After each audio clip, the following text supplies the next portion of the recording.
గత సంవత్సర కాలంగా మనం కంటిన్యూస్ గా తెలంగాణ రాష్ట్రంలో కొత్తగా వచ్చినటువంటి కాంగ్రెస్ ప్రభుత్వం ఏదైతే కామారెడ్డి డిక్లరేషన్ పేరుతోని వాగ్దానం చేసిందో ఏది 42% బీసీలకు రిజర్వేషన్ ఇస్తామని అది సాధించుకోవడానికి ఒక సంవత్సరంన్నర కాలం నుంచి మనం కంటిన్యూస్ గా ప్రయత్నం చేస్తూ ఉన్నాం.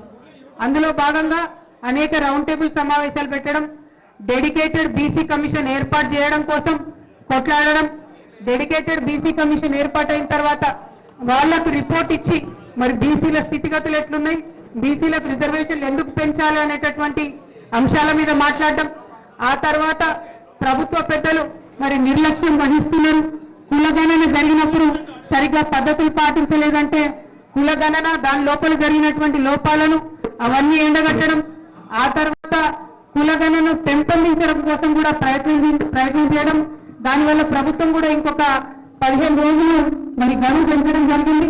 ఆ గడువు ఈ రోజుతో ముగిసిపోతున్నది. మరి ఈ సందర్భంగా ఇవాళ మేము నాగర్ కర్నూలుకి రావడం జరిగింది.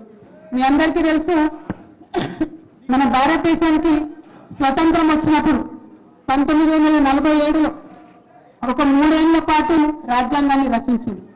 ఆ రాజ్యాంగం రచించేటప్పుడు మరి మన దేశంలో ఏ ఏ కులాలు ఏ ఏ వర్గాలు కింద స్థాయిలో ఉన్నాయో, పేదరికంలో ఉన్నాయో, మరి సమాజంలో ఉన్నతమైన స్థానానికి ఆ కులాలు ఆ వర్గాలు పైకి రావాలంటే ప్రభుత్వం నుంచి రావాల్సినటువంటి కార్యక్రమాలు, రాజ్యాంగబద్ధంగా వారికి ఉండాల్సినటువంటి రక్షణలు అన్ని కూడా మనము రాజ్యాంగంలో పెట్టుకున్నాం.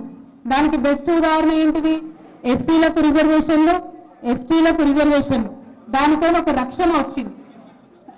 అంటే కొన్ని ప్రత్యేకమైనటువంటి సీట్లను కేటాయించుకొని రాజకీయంగా వారు పోటీ చేసే అవకాశం, విద్యలో వారికి రిజర్వేషన్లు, ఉద్యోగాలలో రిజర్వేషన్లు రాజ్యాంగంలోనే పెట్టుకోవడం జరిగింది.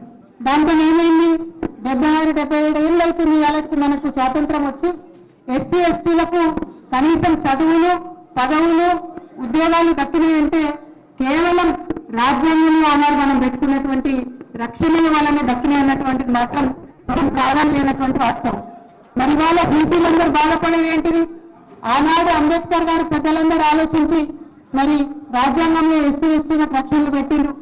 ఆనాడే బీసీలకు మా ఆడబిడ్డలకు కూడా రక్షణ కల్పించినట్టయితే ఈ 77 ఏళ్లలో మా ప్రాతినిధ్యం ఇంత తక్కువ ఉండేది కాదు కదా అనేటటువంటి ఒక బాధ ఉన్నది.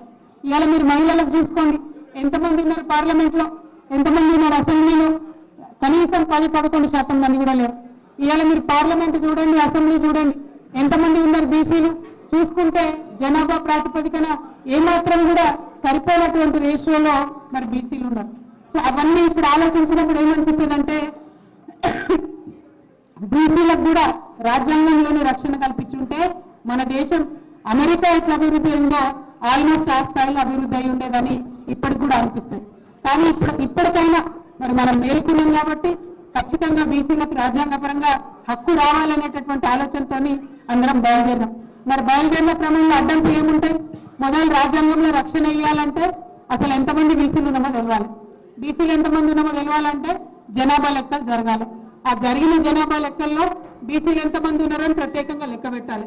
ఇప్పటి వరకు ఎస్సీలు ఎస్టీలు ఎంతమంది ఉన్నారో లెక్క పెడుతున్నారు. స్వతంత్రం రాకముందు ఇంగ్లీష్ వాళ్ళ జమానాలో బీసీలను లెక్క పెట్టిరంటే మళ్ళీ ఇప్పటి వరకు లెక్క పెట్టలేదు. సో ఇవాళ ఈ రౌండ్ టేబుల్ నాగర్ కర్నూలు నుంచి మన అంతిమ లక్ష్యమైనటువంటి బీసీల సాధికారిత దేశవ్యాప్తంగా సాధించాలంటే వచ్చేటటువంటి జనగణనలో ఏదైతే దేశవ్యాప్తంగా జనగణన జరుగుతుందో ఆ జనగణనలో బీసీ కులగణన కూడా జరగాలని చెప్పి ఈ నాగర్ కర్నూలు నుంచి తీర్మానం చేయవలసిందిగా నేను మీ అందరినీ కోరుతాను. అది అంతిమ లక్ష్యం. దేశవ్యాప్తంగా అందరం బాగుండాలి. ఇవాళ రాష్ట్రంలో మరి మనందరి ప్రజాస్వామ్యవాదుల ఒత్తిడితోని కులగణన జరిగింది. అది డెఫినెట్ గా తప్పుల తడకగా ఉంది.